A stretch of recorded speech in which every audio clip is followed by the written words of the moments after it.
Hi, everyone. Super excited to be here. I hope it's not too loud, but hope it's okay. So my name is Šarūnas. I'm the CEO of ETech Lithuania, and I'm super excited to have this live event. And we're streaming from a camera somewhere live, but I think it's, oh yeah, it's here.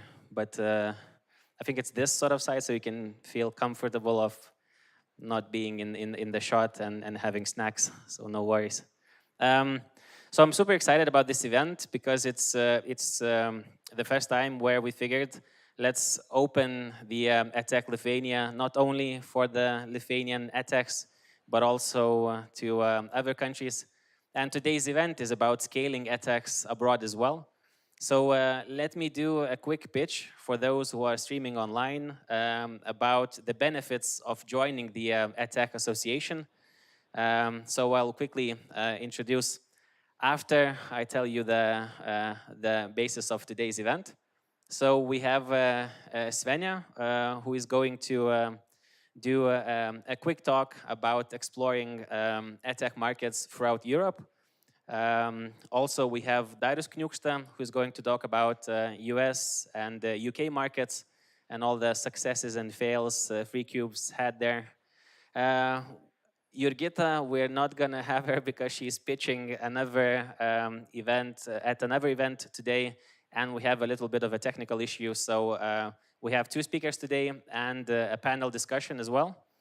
And in the panel discussion, we're going to have Paulius Nomgaudas, who's going to talk about Estonian and Latvian markets. We're going to have Dinas, Geisleris. We're going to talk about the Netherlands market. So we're going to explore all these different EdTech markets and hopefully inspire you to have a look in other markets and see what's going on there, maybe some examples. Maybe your EdTech startup wants to visit that country in one or the other way. So for those who are online, the ones who are here probably know how Lithuanian EdTech ecosystem looks like. So thanks to Holland IQ, I borrowed this picture and I put Lithuanian EdTechs on top. But this is what Lithuanian EdTech ecosystem looks like. So if you're interested in any of these EdTechs, you can reach us out via email through info@edtech.com or through me, but you will see a QR code at the end where you can connect with me and connect with the EdTechs here in Lithuania as well. So we are working together for a stronger EdTech community here in Lithuania. So why should you join if you're considering of joining EdTech Lithuania still? So now, of course, the main thing is that we are opening up to other markets. So for a couple of years, we've been working within Lithuania, so talking to National Education Agency, talking to the Ministry of Education, Ministry of Innovation, meeting those ministers, and talking about the possibilities of growing the EdTech community here in Lithuania. But now we're opening up and saying like, hi, this is Lithuania. If you want to come here, this is the place to be. This is what we do. Let's share our knowledge and let's do a change within the educational system through technology, through our EdTechs. Of course, we are organizing live and online events. A possibility for any EdTechs who join to sit here on the panel, to come here and talk and speak and introduce their EdTechs. So we're creating many of these opportunities. We visited EdTech Week in Israel recently. We signed the Memorandum of Understanding there. We visited the biggest EdTech Expo in London recently. So we had a joint booth together. So all of these nice things to do together, another benefit if you're thinking of joining the EdTech Association. So obviously we will help to connect you with national institutions. So if you're thinking that your startup is good enough for Lithuania, that we need you here, that you want to expand to the Baltics, so we We do that via the National Education Agency, as I mentioned, and through the Ministry of Education as well. Again, participating at major events abroad that I recently told you about. So, working together for a stronger EdTech community, that's the idea, and that's the idea of this event, and we're going to have these events monthly from now on, and they're going to be open and streamed via this camera to internet. So, but special thanks to the board, who some of them are here. You know, we have this amazing team, the board members who put their energy to make these sort of events possible. And big thanks to Mantas Vičius, Paulius, Nomgaudas, JURGITA JARUŠEVIČIENę, not myself, Kotryna, Vladas, Martinas, thanks a lot. Two business angels here in the board, Augutis and Dinas. So big thank you to the board. Big thanks to the speakers today, Svenia, who came from France, here to Lithuania, who did another talk at EDU Vilnius recently. So we're super excited to talk to you and speak through the panel as well and discuss different EdTech markets. Thanks again to Darius, who's going to share not only, hopefully, not only the success stories, but also the fails and how it really happens when you try and scale your EdTech to another country. So yeah, thank you. And to all of you who came and who are watching online. So thank you very much. So if you want to connect, with any other EdTech members, you can do it scanning the QR code or emailing me. It's Šarūnas at edtechlithuania.com, and I'll try and forward your email or connect you with the people that you are interested in. So that's it from me. So I will be moderating this event. The speakers will have approximately up to 15 minutes. And the panel discussion will take us about half an hour, and I will try to be sort of sharp of not extending too much of our time limit, knowing the tendencies of us wanting to tell different stories.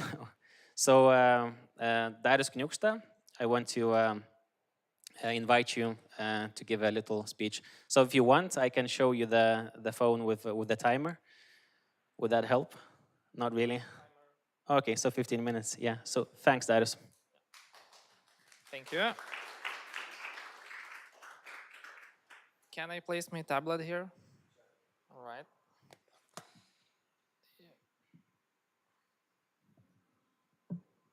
Oops. So apparently I can't.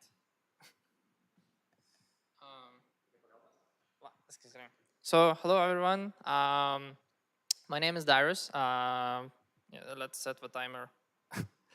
I'm co-founder and CINO of 3Cubes, and you would think, what the hell is CINO? That's Chief Innovation Officer. So today I will not have my slides because in 2 weeks we are launching our first video game platform, and in 5 weeks we are launching Kickstarter. So not only I don't have slides, I don't have sanity anymore. Yeah, so in the event description it was said that I will share a vast experience in UK and USA. We don't have vast experience. We're still piloting and testing, and we had successes and failures, and I will share our experience. So first thing, we basically been and tested our product in Lithuania, Latvia, Polish, UK, USA, Taiwan, and a little bit in Singapore. Yeah, and one main thing what I found that every country has the same problems. The teachers are all the same in all of those countries. So basically, everywhere teachers are overworked, and they don't have time, and we need tools, and we need more content, and actually even the topics are very similar. So we saw that there is actually a possibility to create a product that can scale very broadly and fast, but on the other hand, there are very different regulations and distribution models and technological models for each country.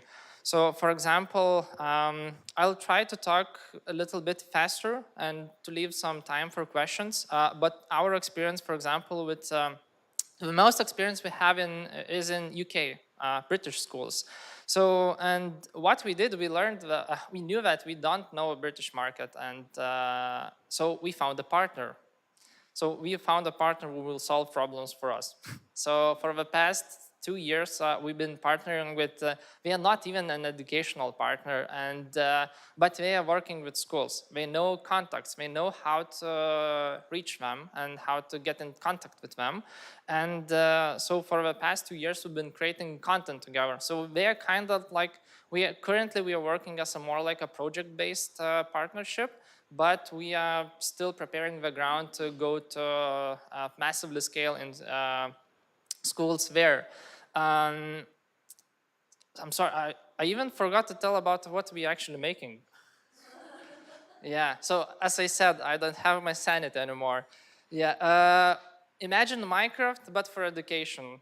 So it actually exists for 6 years right now, but we're making it better. So right now, Minecraft for education is for only rockstar teachers, and like very tiny percentage uses that, but we are making it mainstream, basically. So we're making our own Minecraft version, basically.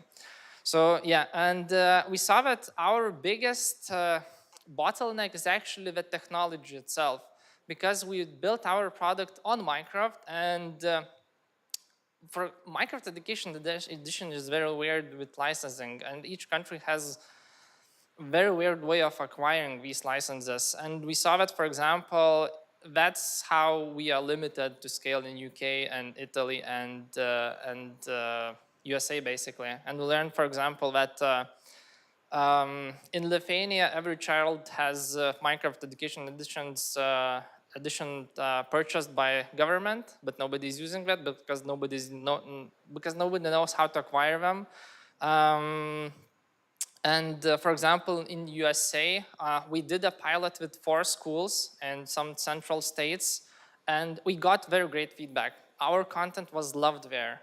They said that we actually solved a problem for them. The topics are very good, but we saw that, for example, each state controls their own technological like network of computers and regulations what you can actually install. And most of the computers were Google laptops. I forgot the name. Chromebooks. Yeah. So, and these are very like locked, and we couldn't even install Minecraft Education Edition in our content. So we saw that basically in each country we solve the same problem, but with technological hardware, all the ecosystem is different, and we need to adapt. And for example, the Minecraft part was the bottleneck for us. So that's why we decided for us to scale, basically, we need to make some kind of better technological licensing part. Yeah. So, and also, as I said, we have partners in England. So we also found partners in USA as well, because we just don't have experience how to go to schools there. So we found also a gaming company which has very like 3,000 schools network. We are providing gaming curriculum, and we saw a possibility for collaboration. Basically, yeah, we're still working on our collaboration, because to initiate this partnership, we need our own game. Yeah, so, and good thing is actually what he learned recently, that, for example, you all know Edu10, probably. Yeah, so that's how we work. They go to other markets through partners. In each country, they find a partner, and that partner represents them in that country. So basically the front face. And whenever the technical part is needed, that's when Edu10 team comes inside. So we are still looking the model for us. We are thinking that because gaming behaviors are they are very conservative market, and for example, you need to go to publishing houses. So we have like 3 major, as I remember, 3 major publishing houses. Like in Lithuania, there is Šviesa and Tamo. Actually, Tamo doesn't publish. No, they publish. Yeah. So yeah. So and Italy is pretty the same. We are currently right now in accelerator in Italy, and we learned a lot about Italy markets, and it's also pretty conservative. And you need to find partners there, so probably publishing houses as well. So yeah, so basically for us, we found that it really depends, your scale depends on government decisions. For example, Minecraft Education Edition is a very good example of how it can be expanded or encouraged. For example, in Italy, it's so hard to get Minecraft Education license that nobody uses that, and we are actually buying commercial version of Minecraft for entertainment and using that on education. But for example, what we learned that Australia has one of the highest usages of Minecraft Education Edition, because if teacher uses that tool, they actually get bonuses from school because that is encouraged by government. So completely different scenario, and the usage of tool is much higher. Yeah. So yeah, probably yeah. Each country has their own unique properties, but we saw that, for example, English-speaking countries have one unique, similar, common thing, that they all work in digital very well. And for example, there is a EdTech marketplace called EdTech Impact. Probably you have heard of them. So it's a very good way to enter other markets for an EdTech tool, because if you are aware, you actually are getting feedback and you're kind of building your credibility from teachers, from feedback, and that really works. So to end my little talk, I have like 8 tips written down. So what we found works best for EdTech to scale. First thing, do not align with any national standards. If that's opposite of scaling. So yeah, align with some international standards or even not existing standards yet, some trends, for example. Other thing is that product-based business is way better than project-based business for scale as well. So we are trying, for example, in UK, switch from project-based to product-based. And the biggest thing we need to do is do technological and distribution research on each country. So for example, in our case, it's very important for us what can be installed inside of schools' computers. So yeah, and it actually, it's really different in each country, yeah. And yeah, find a partner in each country. It works, it's a fast way, it has its advantages and disadvantages, so, but very unique cases in each country, yeah. So, and if you want to find partners, network, go to international events, go to national events, like for example this one. So EdTech events especially, like BET in London, that's pretty good to finding partners. Accelerators are very good. For example, we are participating in XEDU in Italy right now, and it is very useful to finding partners, investors, and actually getting connections to schools, municipalities, and government. Yeah. And international certificates. So one of the priority goals for our company with the game is actually getting Finnish Education Alliance certificate, because it is recognized globally and it automatically puts you into the map of schools, and you don't need to explain that much because yeah, you are certified. So I have 3 minutes left, and maybe do you have some questions? Thank you for your attention. So if you do have any quick questions, you can still ask. I do have one. Is that okay? Yeah. Because for me, it's interesting about pivoting, because you tried one and the other, and then is it like how much time, energy, HR-wise, money-wise, does it take? And of course, like thinking-wise, to actually say to yourself, this is not working. We have to somehow pivot to another area and maybe make our own game. So is that a tough decision? Yeah, it is. For us, it took almost half a year, because our team is like 25 members, and 5, 6, 7 people are core decision makers. So we needed to align, because we were already in motion from development to projects, various projects, and it took us almost a half a year. And for example, we couldn't cut our project-based revenue stream, but for example, so that I would call our pivot soft pivot.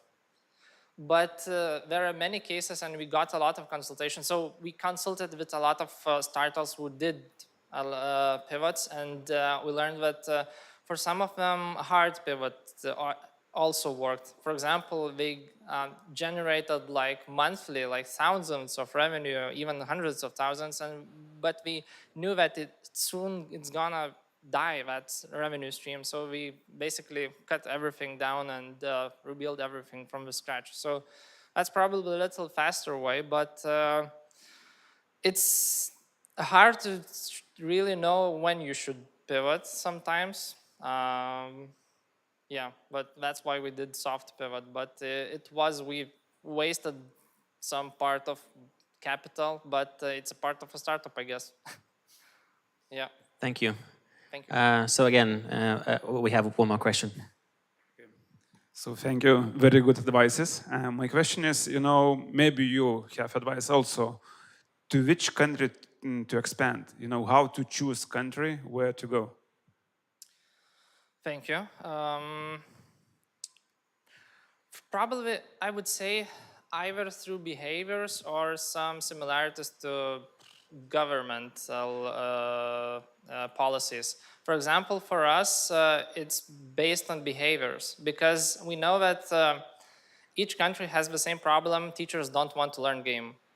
We don't have time to learn how to play Minecraft, and we saw that, for example, but we don't need to teach children, and we saw that, for example, all of the Western countries, Minecraft and Roblox and Fortnite are popular, and that's a market for us, because we don't need to create new behaviors, and we already know that even business model behaviors already there.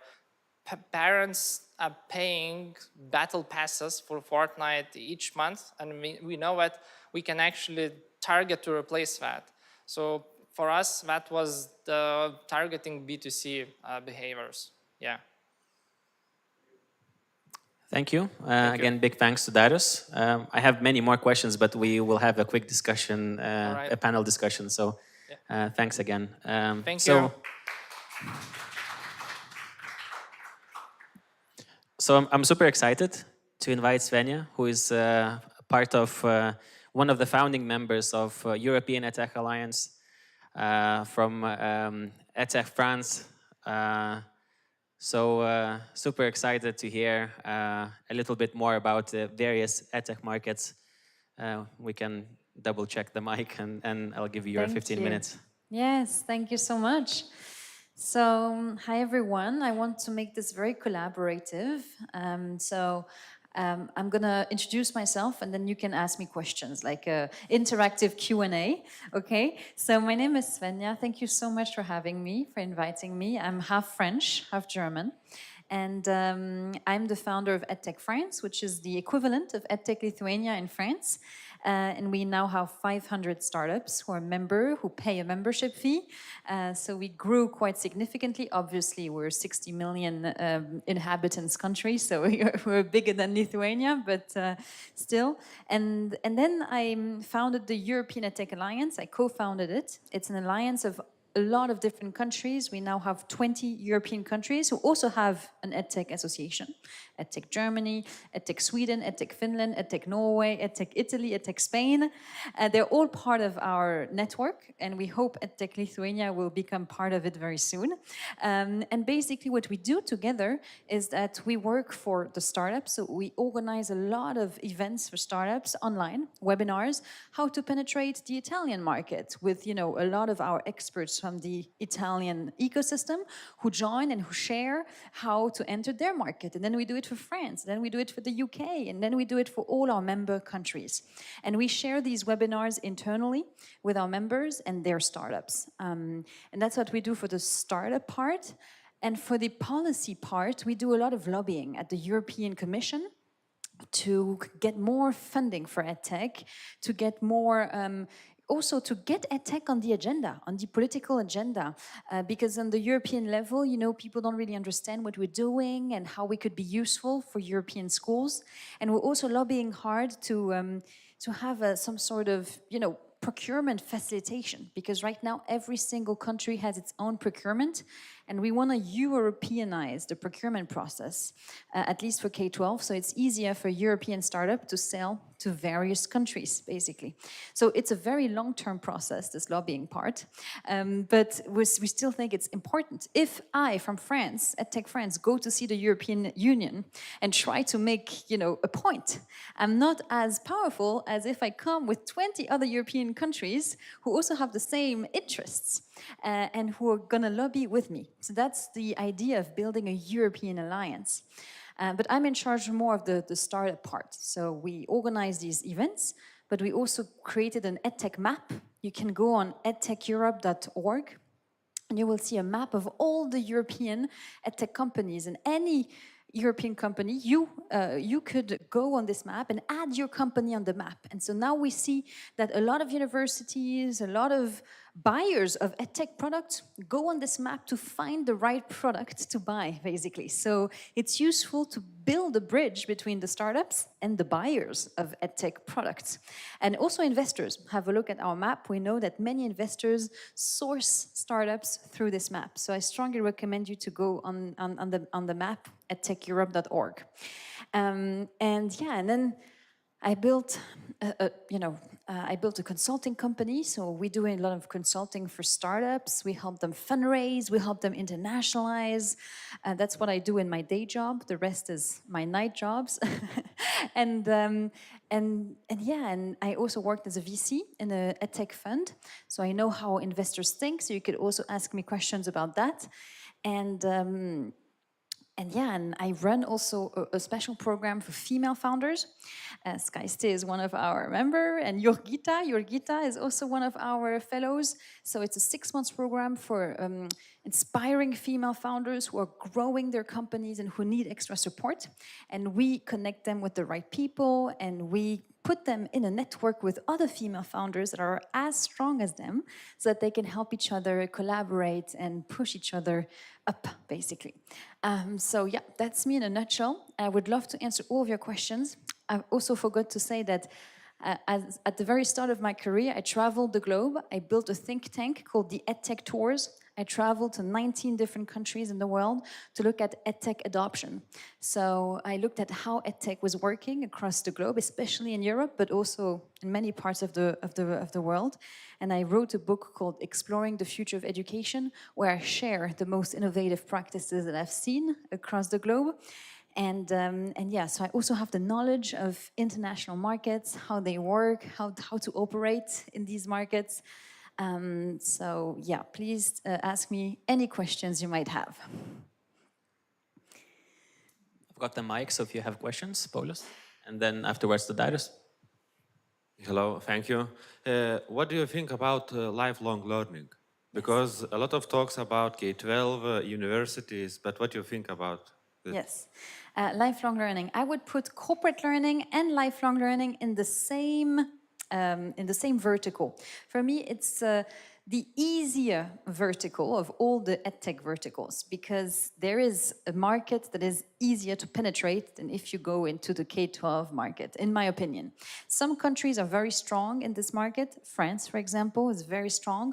We have a lot of startups that are building products around lifelong learning, around corporate learning, around adult learning, because it's easier to penetrate. You go to a company, you say, I want to train your people, and you sell them a product. So it's easier than going the hard way and building a company for K-12 or higher ed. So it's longer, it's tougher than going directly to B2B and companies. So for me, and you will see in Europe, the most successful companies, are mostly operating in lifelong learning, corporate learning, lifelong learning, adult learning, because they find their market much faster than other companies. So yeah, it's easier. It's easier for sure than going the hard way and selling to schools. But we need both, obviously. We need great innovations for K-12, and we need great innovations for adult learning, corporate learning. Yeah, I don't know if that answers your question, but okay. Hi, I have two questions. So first is, do you have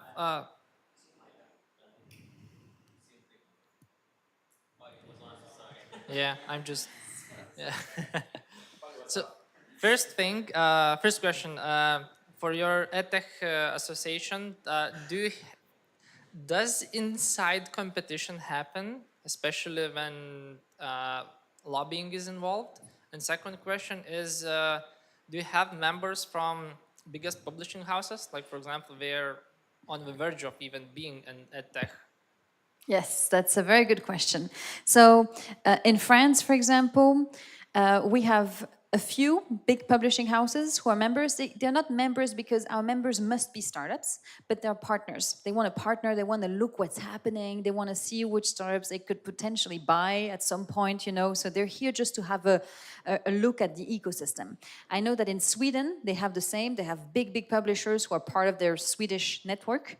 And so, yeah, I really strongly recommend for EdTech Lithuania to also have partners that are not startups, but that could, you know, sponsor the association and then have a look and cooperate with the startups. Fully, I mean, I fully endorse that for sure. And then for the competition on the European level, because we do not represent single companies, we represent trade associations, industry associations, like EdTech Lithuania. We represent, you know, associations that have the same, we all want our startups to grow. ETech France, ETech Germany, ETech Spain, we all want our startups to grow and to get more money and to find the market. And the European market is scattered. You know, we have 28 very different markets. So we are lobbying hard so that we have a European market, so that our startups don't go to the US because that's the only viable market for them. We want Europe to be a viable market.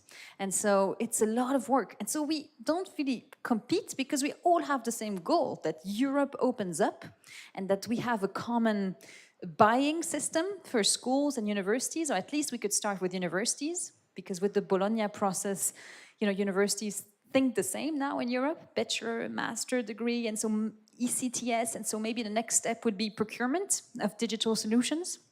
So we're all looking at the same direction. We don't compete on that level. Thank you. I guess let's just close, lock the mic in this corner. Well, my question is very short, but then, I mean, with you seem to have such a holistic view on EdTechs in Europe, and like you're exposed to so many associations and startups. Maybe you also have, I mean, the question is simple, like what are some of the trends that you see, what kind of startups get funded within EdTech? Because like from what I see, the funding is actually down. Maybe I don't see something and you do.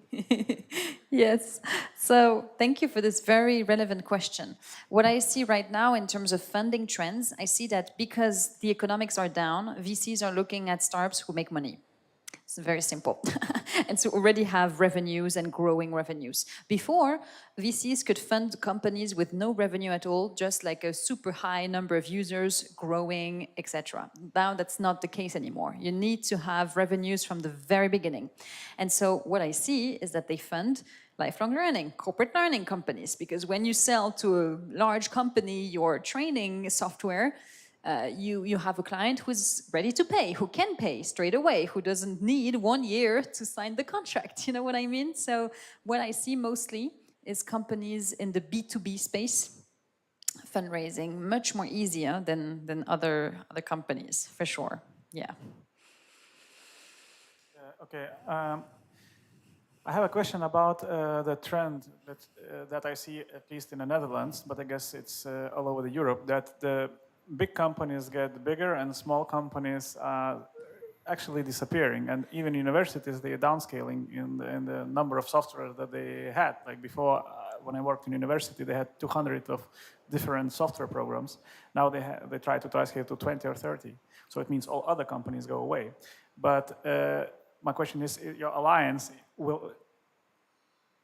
can accelerate that trend even more, that the big guys, they can penetrate now all the Europe, and the small guys, even locally, they have competition from the big guys. Are you not afraid of that, or how are you dealing with that?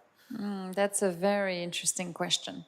So, you know, I think that, first of all, our market is way too scattered. We have so many companies. At the European EdTech Alliance, we represent 2,500 companies that are members of our members, you know, members of ETech France, plus the members of ETech Spain, plus the members of the UK, 2,500 companies. And when we did our map, we had a look at what these companies were doing. And you know, a lot of them are doing exactly the same thing, just in 2 different markets.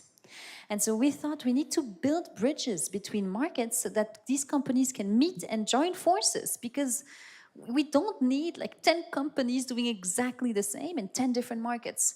So our map also has this goal of, you know, putting these companies together and strengthening the M&A process so that they can work together and join forces. That's also a goal, because I don't think we need 2,500 companies in EdTech in Europe.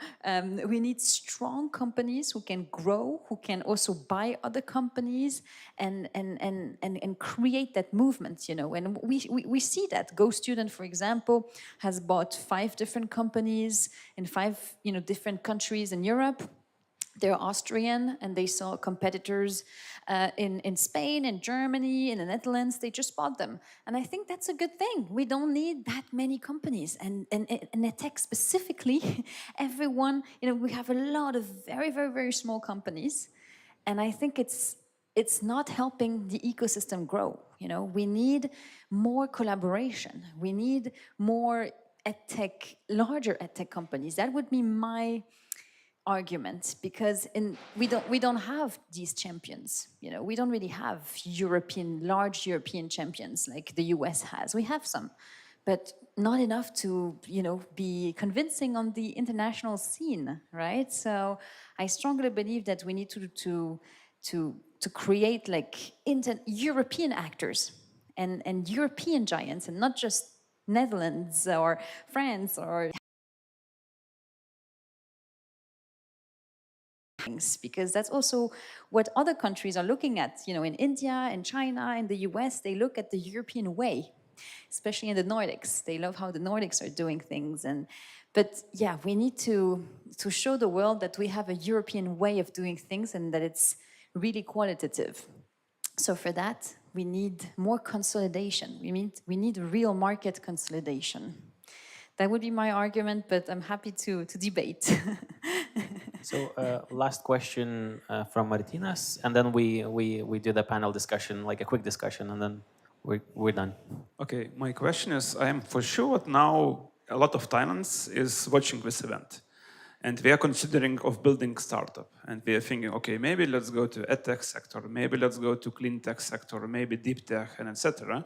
So maybe you have some advices. Why EdTech? Why we need to choose EdTech? That's a good question. We need to choose EdTech. We need more talents in EdTech because it's absolutely crucial. Like, we need to build great products in EdTech.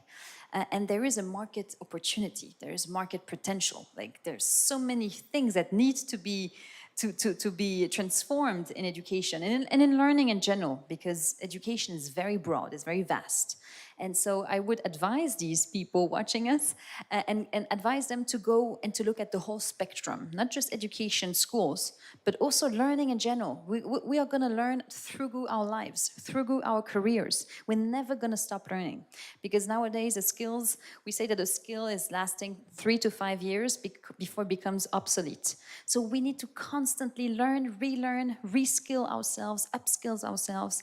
And so I really believe that in this adult learning, lifelong learning space, there is like a huge potential for building amazing companies.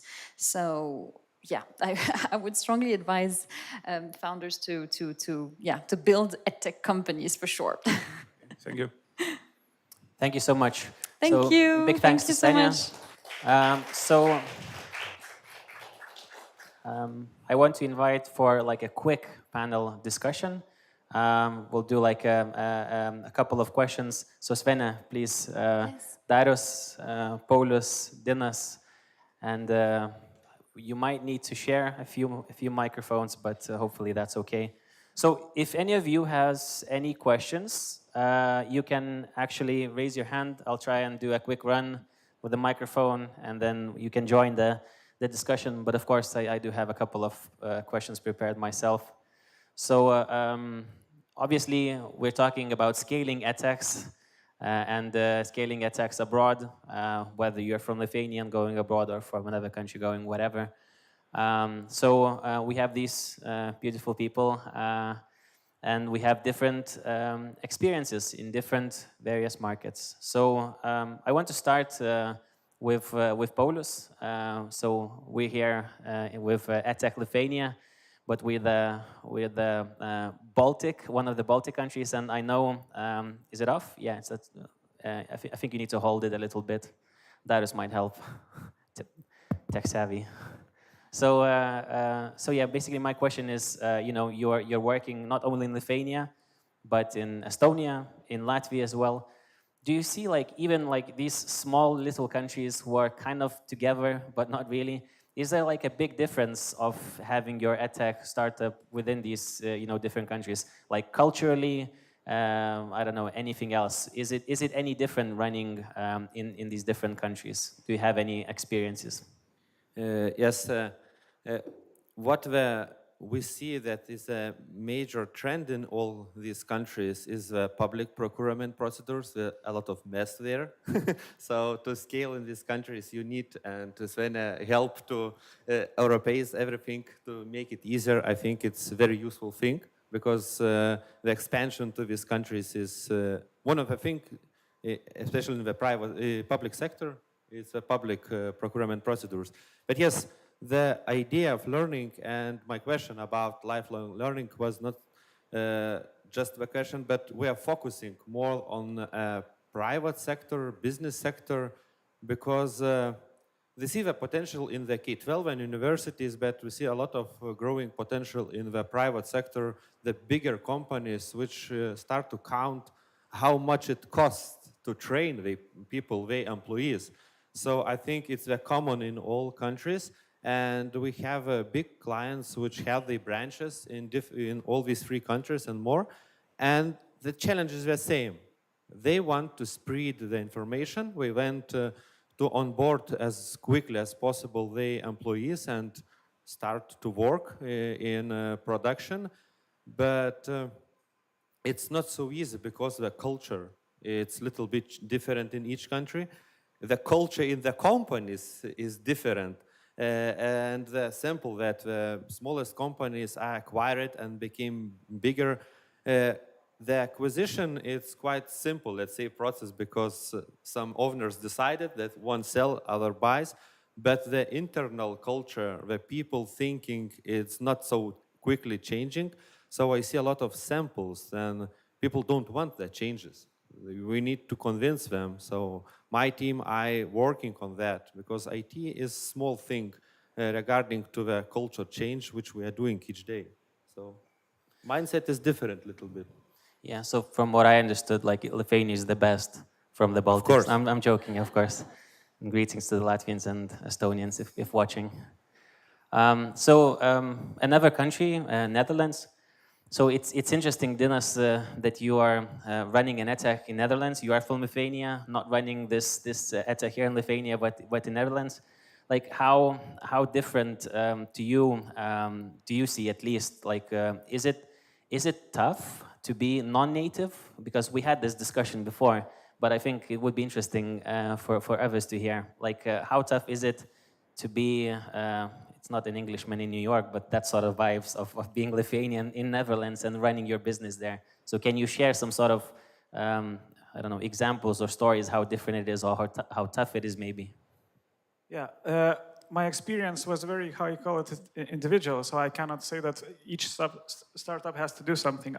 I sold my product for the first time for the university where I was studying.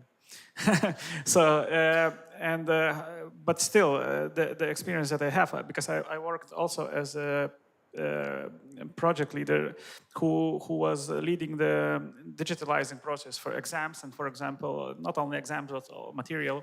So I saw a lot of companies from other countries, not only Dutch companies but Canadian, American companies. How tough the Netherlands, or is it tough? Yeah, Netherlands is a very tough market, and there are many reasons, but one of the reasons is that it's a very competitive market. If you can compete in the Netherlands, I think that you can compete in other countries because they're very open market. So they are open to innovation. Like, for example, there are other markets in Europe.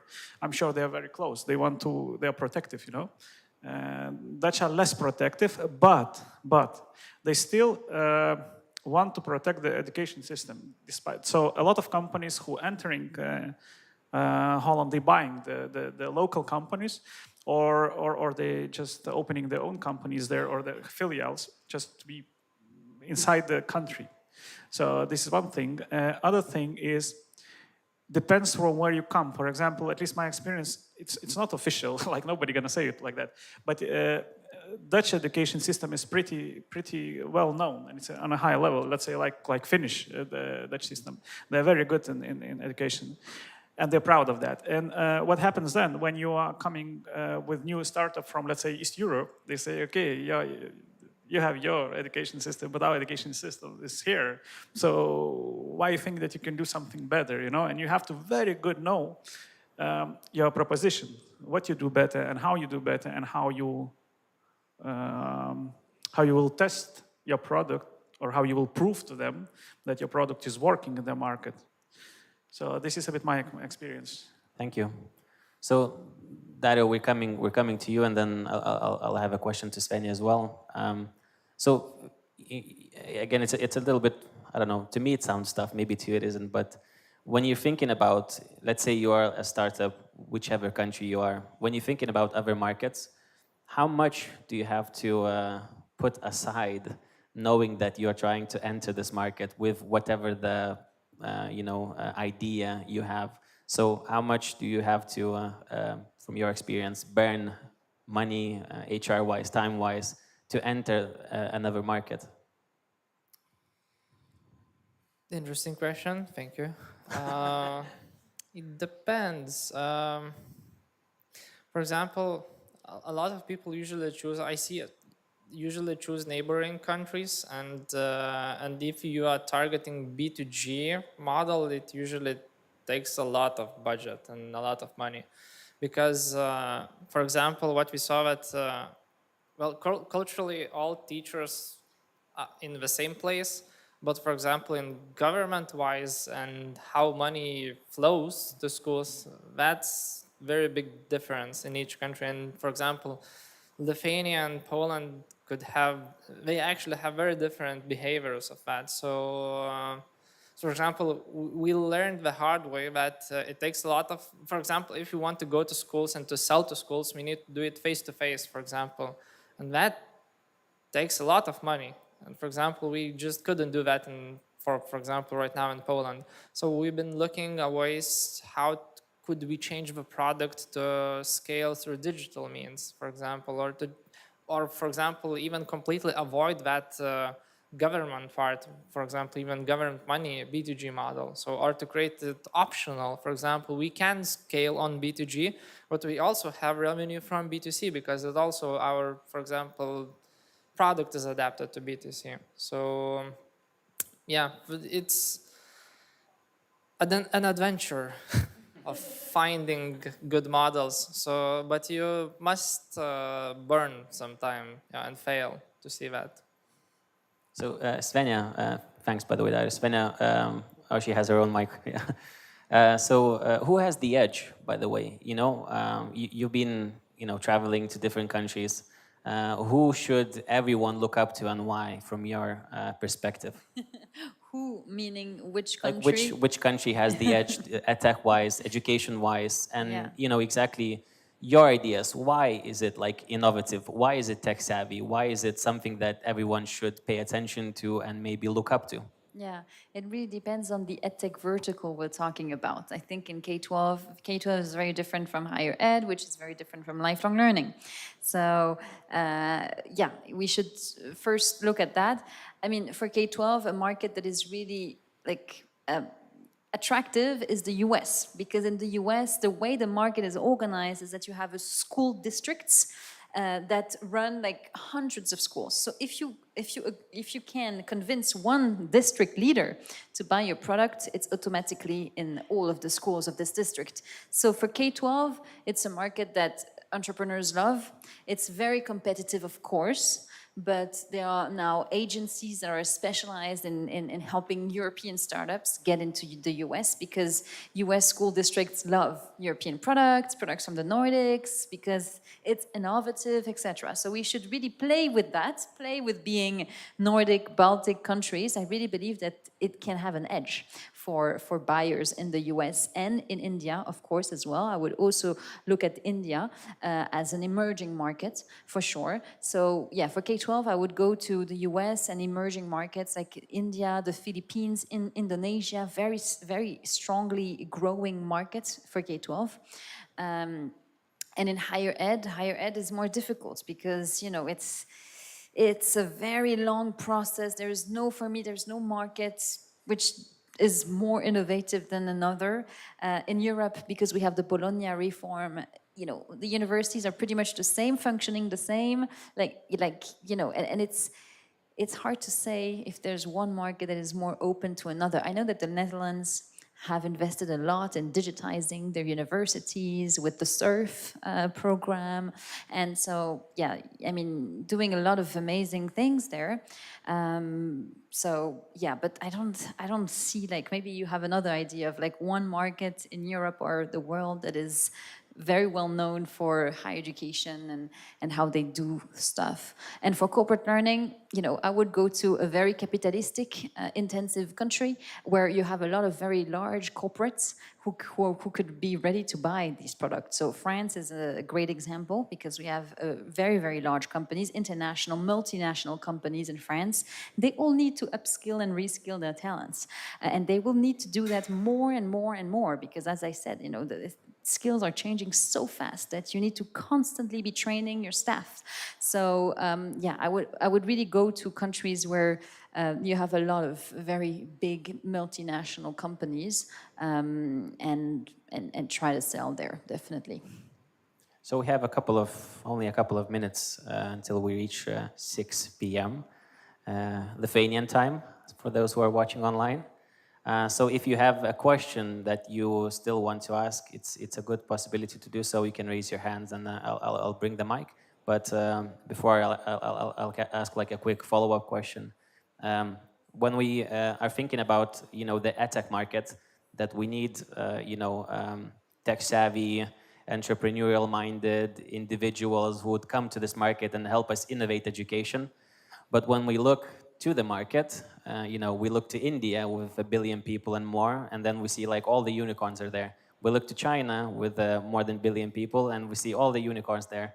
We look to US because lots of people, lots of money, all the unicorns there. And then we look to Europe, and we only see like one or two, one in Israel, another one in Europe. So is there a way of someone who wants to make it big time? So I want to make the coolest startup ever, and I want it to be a unicorn. So would you recommend to someone like that to get that person a startup in Europe?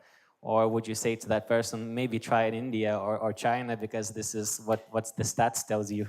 So what would you say to that person? That's a good question. I really believe that you can make it out of Europe. It really depends of, you know, your mindset and how you work. But for me, it's not specifically your location.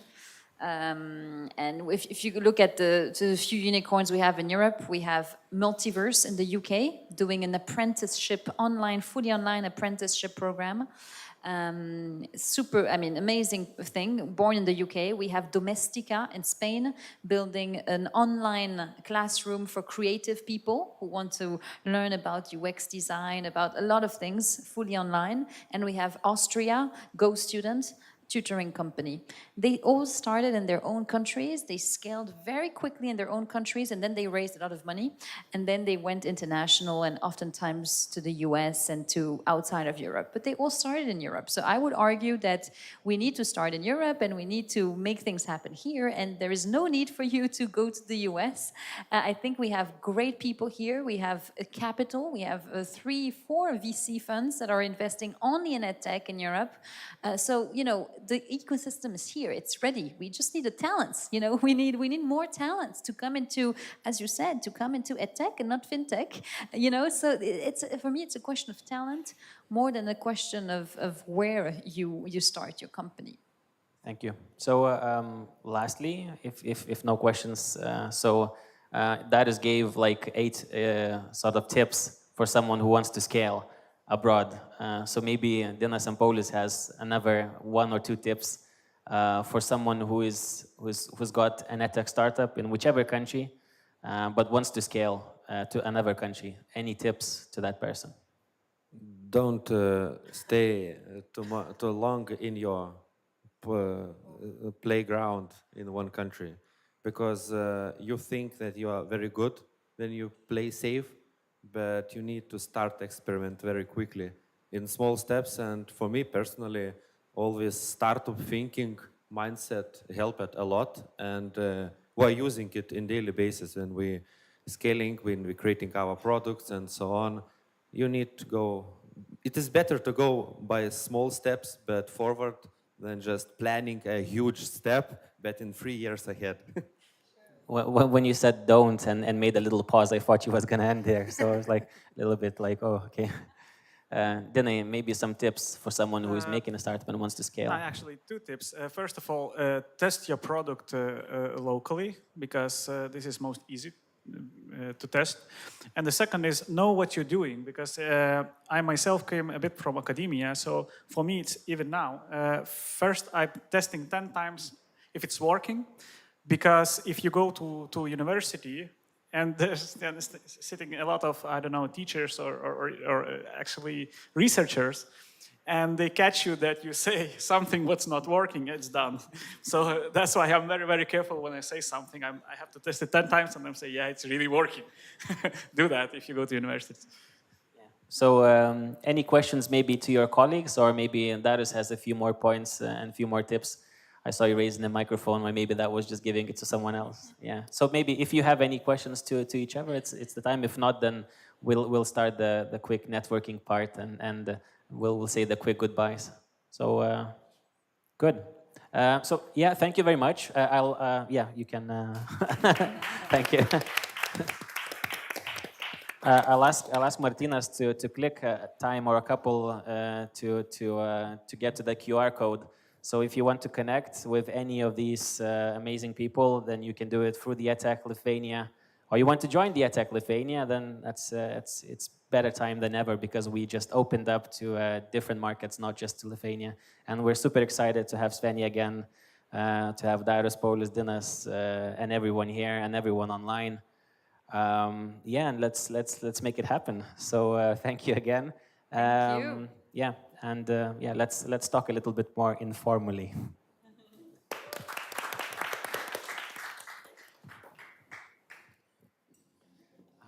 Thank you.